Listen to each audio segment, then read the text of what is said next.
पुराने समय की बात है। एक गांव में एक जंगली सुअर घुस आया, जिसने किसानों के सारे खेत अपने पैरों तले रौंद डाले। उनके पशुओं को मारकर खाने लगा, यहाँ तक कि मनुष्यों की भी खाल खींचने लगा। सारा गांव उस जंगली सुअर के नाम से ही कांपने लगा। सब गांव वालों ने राजा के पास अपनी शिकायत पहुंचाई और जंगली सुअर से उनकी जान और माल की रक्षा करने की प्रार्थना की। राजा ने अपनी जनता को वचन दिया कि उनकी पूरी रक्षा की जाएगी। उसने घोषणा करवा दी कि जो व्यक्ति इस जंगली सुअर को मार डालेगा, उसे बहुत सारे इनाम दिए जाएंगे। पर वह जंगली सुअर इतना बड़ा और भयंकर था कि किसी ने उसके पास तक फटकने का साहस नहीं किया। थोड़े से इनाम के लिए कोई भी अपनी जान गंवाने के लिए तैयार नहीं था। राजा को इस घोषणा से कोई सफलता नहीं मिली। इधर जंगली सुअर सब लोगों के लिए एक बहुत बड़ा खतरा बनता जा रहा था। अंततः राजा ने घोषणा की कि जो भी साहसी युवक इस जंगली सुअर को मारेगा, वह उससे अपनी बेटी की शादी कर देगा और उस साहसी व्यक्ति को बहुत सा धन इनाम में देगा। उसी गांव में एक बहुत ही गरीब किसान के 2 बेटे थे। जब उन्होंने राजा की इस घोषणा को सुना तो दोनों ही उस जंगली सुअर को मारने के लिए तैयार हो गए। दोनों ही अपनी गरीबी से तंग आ चुके थे। बड़ा भाई बहुत ही धूर्त और चालाक था तथा उसे अपनी ताकत पर बड़ा घमंड था। उसने सोचा कि अगर मरना ही है तो क्यों न अपनी बुद्धिमानी और चालाकी का परिचय देकर मरें। क्यों वे इस गरीबी में तिल-तिल कर मरें। पर छोटा भाई बड़ा ही मासूम और भोला था। उसने भी सोचा कि भूख से मरने से तो अच्छा है कि दूसरों के लिए कुछ भलाई का काम करते करते मरे। पूरे गांव में इन दोनों के अलावा और कोई युवक उस जंगली सुअर को मारने के लिए आगे नहीं आया।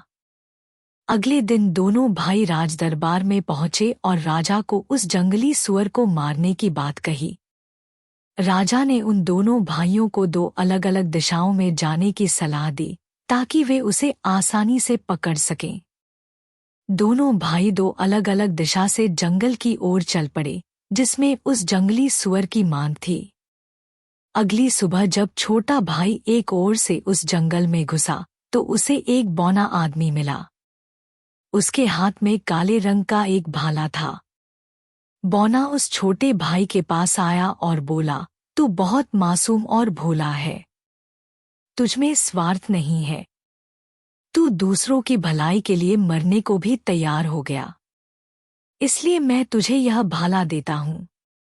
जब वह जंगली सुअर तुझे मारने के लिए तेरी तरफ बढ़ेगा तो तू ये भाला उसके पेट में घुसा देना। वह इस भाले से उसी क्षण मर जाएगा और तुझे किसी तरह का कोई नुकसान नहीं होगा। छोटे भाई ने उस बौने से उसका भाला लिया और उसकी इस सहायता के लिए उसे हृदय से धन्यवाद दिया। फिर उसने वह भाला अपने कंधे पर रखा और निडर होकर जंगल की ओर चल दिया। काफी दूर चलने पर उसे वह भयंकर जानवर दिखाई पड़ा। उस जंगली सुअर ने उस लड़के को अपनी ओर आते हुए जैसे ही देखा, वह उसकी ओर तेजी से झपटा। छोटे भाई ने तत्काल वह भाला उसके पेट में घोंप दिया। भाले के घुसते ही उस सुअर के प्राण निकल गए। छोटे भाई ने उस बौने को मन ही मन धन्यवाद दिया और उस जंगली सुअर को कंधे पर डालकर घर की ओर चल दिया, क्योंकि उसे राजा के सामने पेश करना था। जब वह जंगल की दूसरी दिशा की ओर पहुंचा, उसने वहां एक घर देखा जहां पर लोग शराब पीकर नाच रहे थे और वहीं लोगों की भीड़ में उसने अपने बड़े भाई को भी देखा, जो जंगली सुअर के डर के मारे शराब पीकर अपना साहस बढ़ा रहा था। जब उसने अपने छोटे भाई को मरे हुए सुअर के साथ देखा तो उसका हृदय द्वेष से भर गया। उस चालाक और घमंडी भाई को यह बहुत बुरा लगा कि उसका मूर्ख भाई उस सुअर को मारकर राजा की खूबसूरत लड़की से शादी करे और बहुत सारा धन पाकर ऐश की जिंदगी बिताए। उसने बड़े प्यार से छोटे भाई को अपने पास बुलाया और बोला, मेरे प्यारे भाई, इतनी बहादुरी का काम करके तू बहुत थक गया होगा। आ मेरे साथ, यहाँ कुछ देर आराम कर और यह बढ़िया शराब पीकर अपनी थकान मिटा। फिर हम दोनों एक साथ राजा के पास चलेंगे। छोटे भाई को अपने भाई की यह बात अच्छी लगी। उसने सोचा कि उसका भाई सचमुच उसका कितना ख्याल रखता है। उसने अपने बड़े भाई को उस बौने के दिए हुए भाले के बारे में भी बता दिया और यह भी कि किस तरह उसने उस भाले से उस भयंकर जंगली सुअर को बिना किसी परेशानी के मिनटों में ही मार डाला। बड़ा भाई अपने छोटे भाई को देर तक शराब पिलाता रहा। जैसे ही अंधेरा हुआ, उसने अपने छोटे भाई से वह जंगली सुअर लेकर अपने कंधे पर डाला और उसका हाथ पकड़कर अपने साथ ले चला। वह छोटे भाई को अब सीधे रास्ते से न ले जाकर एक पुल से ले गया। शराब पीने और अंधेरा होने की वजह से छोटे भाई को रास्ता साफ नजर नहीं आ रहा था। वह बड़े इत्मीनान से अपने बड़े भाई का हाथ पकड़कर चला जा रहा था। जब बड़ा भाई पुल के बीचों बीच पहुंचा तो उसने अपने छोटे भाई को पुल से धक्का दे दिया। बेचारा छोटा भाई तैरना भी नहीं जानता था, अतः वहीं डूबकर मर गया। बड़े भाई ने पुल से उतरकर उसे पानी से निकाला और नदी के पास ही उसकी कब्र खोदकर वहीं दफना दिया। बाद में उसने वह जंगली सुअर अपने कंधे पर रखा और सुबह होते होते राजा के दरबार में पहुंच गया। उसकी बहादुरी से खुश होकर राजा ने उसे बहुत सा धन दिया और शीघ्र ही अपनी बेटी से उसकी शादी करने की घोषणा कर दी।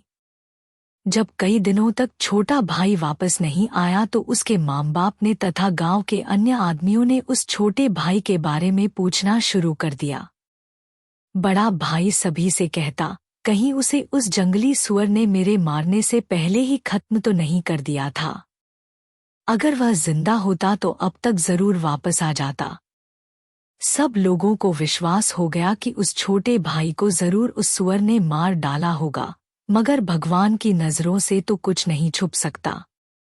सच्चाई तो एक न एक दिन सामने आ ही जाती है। कुछ समय बाद एक गडरिया अपनी भेड़ों को उस पुल के पास चरा रहा था। तभी उसे वहां पर बर्फ की तरह सफेद एक हड्डी दिखाई दी। उसने सोचा कि वह इस हड्डी से एक अच्छी सी बांसुरी बना सकता है। चूंकि उसे बांसुरी बजाने का बहुत शौक था, उसने वह हड्डी उठा ली और उसमें चाकू से छेद करने लगा। उसी समय वह हड्डी गाने लगी, ओ प्यारे गडरिये, तू मेरे पास आ, मेरी हड्डी को बजा। मेरे भाई ने मुझे मारा, इस पुल के नीचे धकेला, उस जंगली सुअर के लिए, उस राजा की बेटी के लिए। गडरिये ने जब यह गाना सुना तो उसने गांव में जाकर यह बात गांव वालों को बताई। तब गांव वालों को बड़े भाई पर शक हुआ, शायद इसने ईर्ष्या के कारण अपने छोटे भाई को मार डाला है। गडरिये ने सोचा कि अगर मैं ऐसी बांसुरी राजा को भेंट करूं जो खुद ब खुद गाने लगती है तो राजा मुझे बहुत इनाम देगा। ऐसा सोचकर वह उस बांसुरी को लेकर राजा के दरबार में उपस्थित हुआ और सबके सामने अपनी बांसुरी को गाना गाने को कहा। बांसुरी ने अपना वही गाना गाना शुरू कर दिया। जब राजा ने यह गाना सुना तो उसे महसूस हुआ कि बड़े भाई ने जरूर धन और पत्नी के लालच में अपने छोटे भाई की हत्या की होगी। राजा ने अपने लोगों को पुल के नीचे खुदाई करने पर लगा दिया और उन्होंने जल्द ही कंकाल को निकल लिया। दुष्ट भाइयों ने अपना अपराध कबूल कर लिया और उन्हें पानी में फेंक दिया गया। मारे गए भाई की हड्डियों को गिरजाघर में एक खूबसूरत कब्र में दफना दिया गया।